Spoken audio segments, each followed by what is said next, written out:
Hey, Harry here to talk about Trump's motion to recuse Judge Chutkan. All right, a shot across the bow, basically, which a motion to recuse is.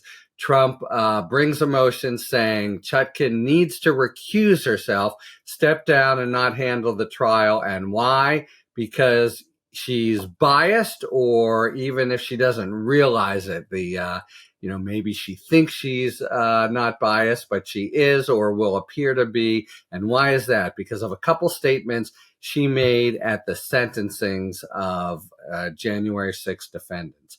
In one, she said, mobbing the Capitol showed blind loyalty to one person who, by the way, remains free to this day. Obviously, a comment on Trump. And then somewhat similar, though not pointed at Trump as directly, she said to another defendant, hey, you've the guy who threw the fire extinguisher at police officers, the people who exhorted you and encouraged you and rallied you to go and take action and to fight have not been charged. And Trump says, but on this basis, she should step aside. Her impartiality, at least, could reasonably be questioned. Okay, so look, these are fairly pointed comments, and at least one of them go to Trump. Are they a valid basis for her to have to recuse?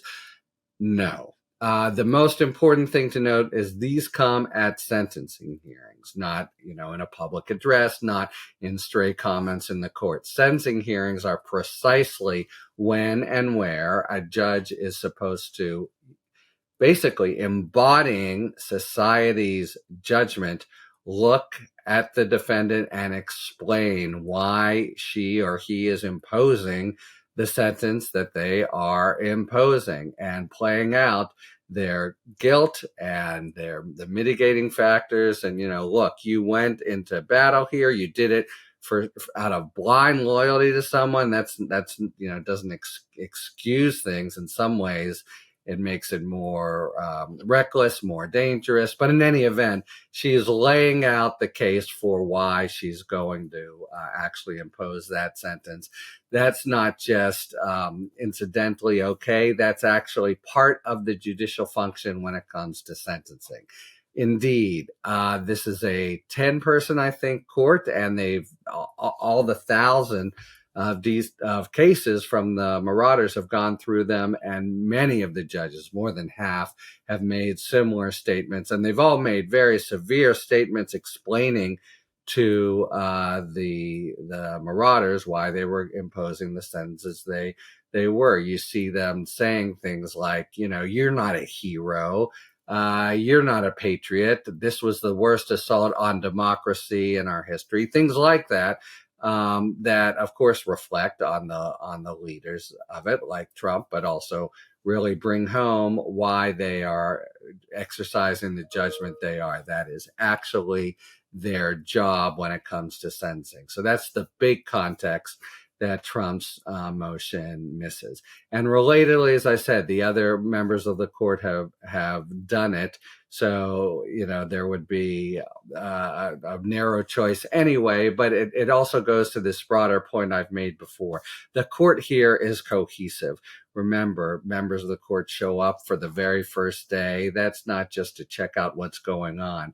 That's to sort of communicate in a subtle, decorous, judicial way the solidarity that they have with Chutkan. They are, I'm sure, giving plenty of advice. And just in general, the court has responded as a court to this huge challenge of the cases themselves against the 1,000+ marauders, and now these very challenging cases against our previous political leaders. So that's the second thing to note. And the third, we're 42 days when he brings this motion into the proceedings. And it's not as if he's challenging anything she's done in court, right? It's sometimes that's the basis for a recusal challenge. You've done this and again and again. He's saying she came into this case biased.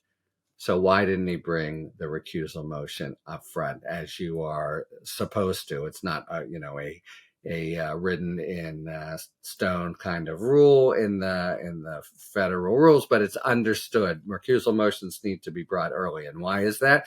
Because you're not supposed to be gaming the system the way Trump is doing. You don't sit back, wait for 6 weeks, see which way the wind is blowing, and then bring up the recusal motion. That shows that what you're really chafing about is how the wind is blowing in the case itself, not unfairly. I mean, Chutkan hasn't done anything that anyone could quibble with in her rulings to date.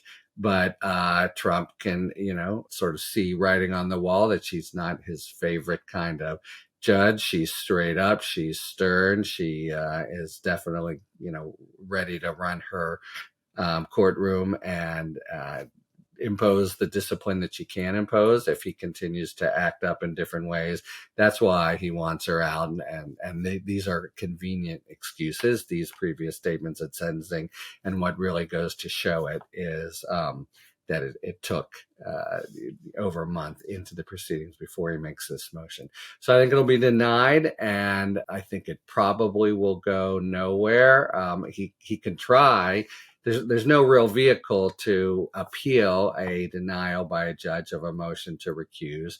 He can try to make a special vehicle, a motion for mandamus or something. I don't see the court doing anything with it. Way down the line after a conviction, in listing the 26 reasons why it was unfair, he could try to challenge her decision not to recuse, but otherwise he'll just have to live with it through what appears to be the increasingly long time until he is actually tried in this case. But the short story here is, it doesn't hunt because it's sentencing hearing and he's doing it 6 weeks in. It really ought to be denied pretty swiftly. But in the meantime, of course, it doesn't endear John Lauro, Trump's lawyer, to Judge Chutkan. She's a pro. She won't, let it really throw her. But he was already had really strained her patience and his own credibility.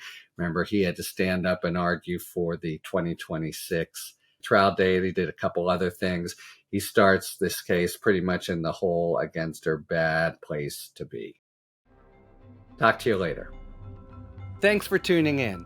If you enjoyed this video and other Talking Feds content, please take a second to like and subscribe. Talk to you later.